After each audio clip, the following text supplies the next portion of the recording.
So hello students, welcome back to my YouTube channel commerce and math classes. और जैसे कि आज ही हमने बात की थी कि पढ़ना ज़रूरी है, चाहे आपका सीईटी हो चाहे ना हो। ये बात मैंने आप लोगों को आज ही बताई थी। आज ही आपको समान पात्रता परीक्षा कॉमन एलिजिबिलिटी टेस्ट स्नातक स्तर 2022 का दे दिया है।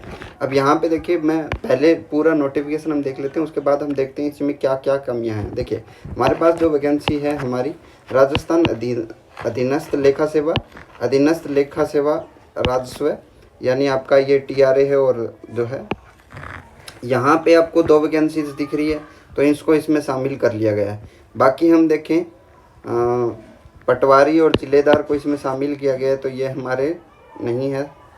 बाकी और कुछ भी नहीं है जो कॉमर्स से रिलेटेड हो। आगे हम देखते हैं आवेदन की प्रक्रिया दी है, तो इससे आपको कोई समझती नहीं है। आवेदन शुल्क देखें तो यहाँ पे देखिए 450 रुपये है सामान्य वर्ग का, और 350 रुपये ओबीसी का है, और बाकी का 250 रुपये है। तो इसमें भी आपका कुछ भी नहीं है। अगर हम देखें यहाँ पे देखिए 2000 के आसपास वैकेंसीज है, जो कि मैंने पहले ही बता दी थी। 1923 और 198 आप मान सकते हो कि 2000 से 2100 के आसपास होगी। ठीक है, आगे हम देखें। चलिए, आयु का कोई भी दिक्कत नहीं होगा, क्योंकि 18 से 40 वर्ष दे रखी है। और हम देखें योग्यता में भी कुछ भी चेंज नहीं किया इन्होंने। आपको सिर्फ क्या शैक्षणिक योग्यता वही डिग्री होनी चाहिए आपके पास, बस, और कुछ ज़्यादा कुछ नहीं चाहिए। और बाकी आपको एक आध चीज़ें दी रखी है। बेसिकली सबके पास डिग्री होती है इनके लिए, तो आपको कोई भी दिक्कत नहीं आती। 21 से 40 है इसकी। आगे बढ़ते हैं।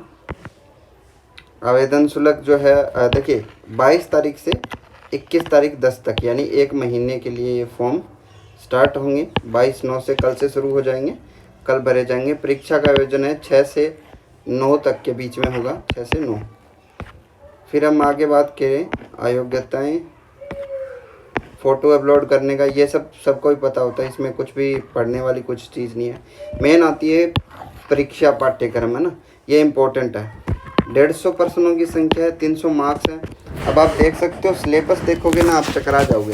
देखिए, भारतीय राष्ट्रीय आंदोलन पर विशेष बल और राजस्थान और भारत का इतिहास। एक बात बताइए, राजस्थान राष्ट्रीय आंदोलन और राजस्थान और भारत का हिस्ट्री, ये कितनी बड़ी है, आप लोग अंदाज़ा लगाइए कितना बड़ा सिलेबस है ये सब कुछ करना बस की बात नहीं है। राजस्थान का इतिहास, कला, सांस्कृतिक, साहित्य, परंपरा, विरासत। एक बात ये इन्होंने काउंटर किसको किया यही नहीं पता। सीईटी के अंदर राजस्थान समझ में आता है कि राजस्थान, ये सारा आपको पढ़ना है, कोई बात नहीं है। भूगोल आ गया सारा, भारत का सारा भूगोल, राजस्थान का सारा भूगोल आ गया। ठीक है, राजस्थान पर विशेष बल के साथ राजनीतिक व्यवस्था, ये सारा आ गया। ठीक है, आपको पॉलिटी बोल सकते हो, इसमें पॉलिटी है ज़्यादातर। एक ये भारत की अर्थव्यवस्था तो दी है इन्होंने, साथ में राजस्थान की अर्थव्यवस्था दी है, यानी एक एक दो क्वेश्चन यहाँ से निकलेंगे। 150 क्वेश्चन है, तो आप बताओ। और विज्ञान एवं प्रौद्योगिकी, ये एक नया चैप्टर सा लग गया है यहाँ पे। अब यहाँ पे मैथ और रीजनिंग दोनों, और हिंदी। ठीक है, इंग्लिश आ गई आपकी लोकल लैंग्वेज। और इन्होंने ऐसा नहीं दिया, टॉपिक नहीं दिया, इन्होंने पूरा का पूरा डाला कंप्यूटर, सामयिक घटना। अब एक बात सोचिए, इतना बड़ा सिलेबस दिया। देखिए यहाँ पे अगर मैं सब टॉपिक्स को मिलाकर तो 100 से ज़्यादा टॉपिक्स होंगे। अक्टूबर आपके पास, देखिए अक्टूबर है, नवंबर है, दिसंबर है, ठीक है, और जनवरी तो है ही नहीं। आपके पास इतना ही है, 3.5 महीने, 3.5 मंथ। आप बताइए, आरएसएसबी जूनियर अकाउंटेंट की तैयारी करोगे या फिर ये सब करने लग जाओगे, तो आपको होगा ही नहीं। और यहाँ पे आप एक चीज़ ये सोचिए कि राजस्थान के अंदर कॉमर्स का कंपटीशन कितना निकलेगा, कॉमर्स वाले कितने सिलेक्ट होंगे, आप अंदाज़ा लगाइए इस चीज़ में।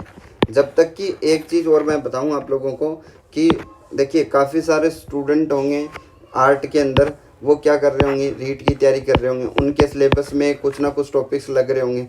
फर्स्ट ग्रेड की कोई स्टूडेंट कर रहा होगा तो उसके भी कुछ ना कुछ टॉपिक्स लग रहे होंगे। ठीक है, आर्ट का कोई भी स्टूडेंट होगा उसके ये सारे टॉपिक्स कहीं ना कहीं पे लग रहे होंगे। कॉमर्स का कोई भी स्टूडेंट होगा उसके ये कोई भी टॉपिक ऐसा नहीं है जो लगा हुआ हो। देखिए, पहले इसलिए मैं जब बोलता था कि आपको ये सारे टॉपिक्स पढ़ने चाहिए, जब आपने बोला कि सर वैकेंसी नहीं है, हम कैसे पढ़ें, आज आपको ये समझ में आ जाएगा कि हमें क्यों पढ़ना चाहिए था और क्यों मैंने बोला था आप लोगों को। ठीक है, और जब मैंने कहा था कि आप बिहाफ पे मतलब सिंगल अकाउंट के बिहाफ पे सिलेक्शन नहीं ले सकते, इसलिए मैंने कहा था सीईटी अभी तक तो जिंदा है, उसमें तो फिर भी कम पढ़ना है, उसमें तो आपका जो है 50% है सेकंड पेपर के अंदर। इसके अंदर आप बताओ कहाँ पे क्या पढ़ोगे आप लोग, बताओ। ठीक है, और वो एक ऊपर से सबको शामिल कर लिया, सबको शामिल कर लिया, इसका मतलब है कॉमर्स वाले तो बाहर ही समझो आप। क्यों? देखिए मैं आपको सिलेबस दिखाता हूँ, आप अकाउंटेंट बनोगे कैसे। भारतीय इतिहास महत्वपूर्ण घटनाएं, भारतीय इतिहास की महत्वपूर्ण घटनाएं 19वीं सदी 20वीं सदी, सामाजिक एवं धार्मिक सुधार आंदोलन। आगे देखिए, भारतीय स्वतंत्रता आंदोलन, विभिन्न अवस्थाएं, इनमें से देश के विभिन्न क्षेत्रों के योगदान एवं उनके योगदान, राष्ट्रीय निर्माण। समझ में ही नहीं आ रहा, कुछ टॉपिक्स तो आपको किताबों में ही नहीं मिलेगा। हाँ ये टॉपिक है, ये आपका पूरा का पूरा जो है इन्होंने कहाँ से उठाया मैं आपको बता देता हूँ। आप हूबहू यही जो टॉपिक है ना, आप रीट का जो पेपर है उसके अंदर लगता है, और ये लगता है लगभग आपका 80 मार्क्स का। आप उठा के देख लेना, इन्होंने कोई अलग से कुछ भी नहीं किया है। ये जो टॉपिक है ये भी आपको कहीं ना कहीं से मिलेगा। मतलब आप ये सोचिए कि इन्होंने सीट की जल्दी में कुछ भी आ गया है वही डाल दिया, ये पूरा का पूरा लग रहा है रीट के अंदर। सेम डिट्टो इसमें एक जो है ना, ये कहता है कि जो इसका जो सीक्वेंस है ना वो भी चेंज नहीं किया इन्होंने।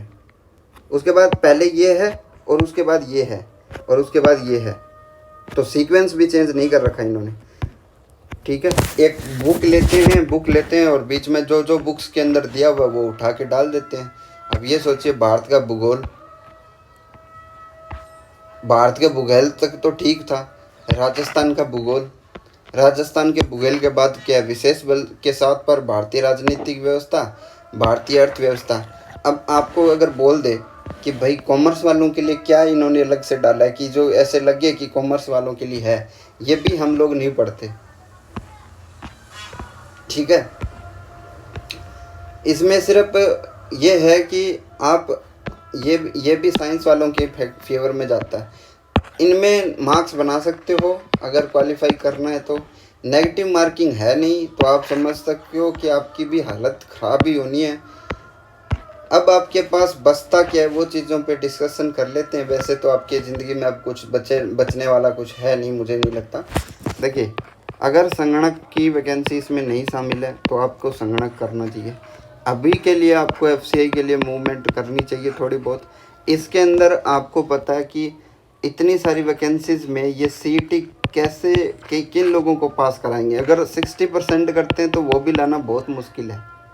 इतने बड़े सिलेबस में कहाँ से लाओगे बताओ। कॉमर्स का स्टूडेंट होकर आपको पता है अकाउंट का कोर्स पूरा नहीं होगा इनका, तो ये सीईटी वाला कहाँ से करेंगे। इसका तो बड़ा है ही। और मुझे पता है आरएसएसबी बोर्ड ऐसा नहीं है कि उसका पेपर भी हल्के में लेगा, नहीं लेगा।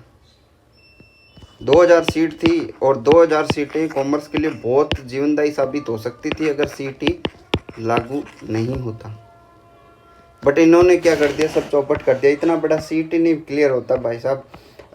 काफ़ी ज़्यादा स्टूडेंट बोल रहे थे कि सर क्या 1 साल के लिए क्लर्क के लिए पढ़ें, क्या पढ़ना पड़ेगा इस हिसाब से, तो यही लगता है। ठीक है, मतलब ये बुरी नहीं, ये बहुत बुरी खबर है एज ए पर स्टूडेंट, कॉमर्स के स्टूडेंट होकर आप देखें तो।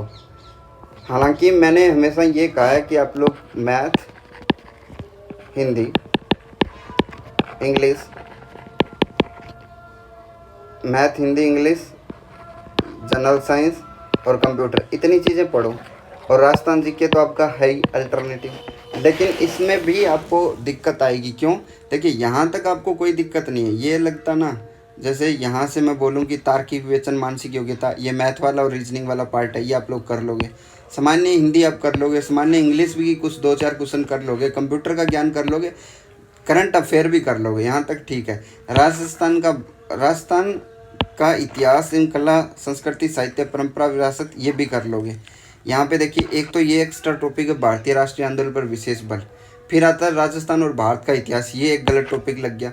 फिर राजस्थान का भूगोल ठीक था, भारत का भूगोल लग गया, एक राजस्थान पर विशेष बल की राजनीतिक व्यवस्था लग गई, भारत की अर्थव्यवस्था लग गई, राजस्थान की अर्थव्यवस्था लग गई, विज्ञान प्रौद्योगिकी। भाई ये RS के लेवल का है टॉपिक। और इसमें ना इस सिलेबस को अगर आप कंप्लीट करना चाहो, टॉपिक बाय टॉपिक बोल रहा हूँ, तो लगभग 6 महीने तो आपको चाहिए। अदरवाइज आपको पढ़ने में तो 1-2 महीने में पढ़ लोगे, लेकिन आपको अगर पेपर क्लियर करना है तो। और इसमें फ़ायदा किसको मिलेगा? फ़ायदा मिलेगा जिन्होंने RS की तैयारी कर रखी है, सभी टॉपिक्स वही पढ़ते हैं। बाकी ये सारे टॉपिक्स उन्हीं के लगते हैं, हमारे तो लगते नहीं। किसी भी एग्ज़ाम में किसी का भी उठा के देख लेना, ये सारे टॉपिक एक साथ लगे हुए नहीं मिलेंगे, ठीक है। और RS वालों को सीधा जो है 2000 वैकेंसीज है कॉमर्स की। अब जो जिस बच्चा CET को निकाल सकता है वो कॉमर्स की भी तैयारी कर लेगा। पीछे ही आर्ट वाले लगे थे, क्योंकि जो कॉमर्स का पेपर था आसान कर दिया, और जो सब्जेक्ट के जो अदर सब्जेक्ट के पेपर आते हैं वो मुश्किल कर देते हैं, कॉमर्स वालों का नहीं होता। तो बहुत ही दुखदाई है ये हर चीज़ें। हम नेक्स्ट वीडियो पे इस पे बात करेंगे आगे। फ़िलहाल के लिए हम इसको यहीं पे छोड़ते हैं। Thank you for watching.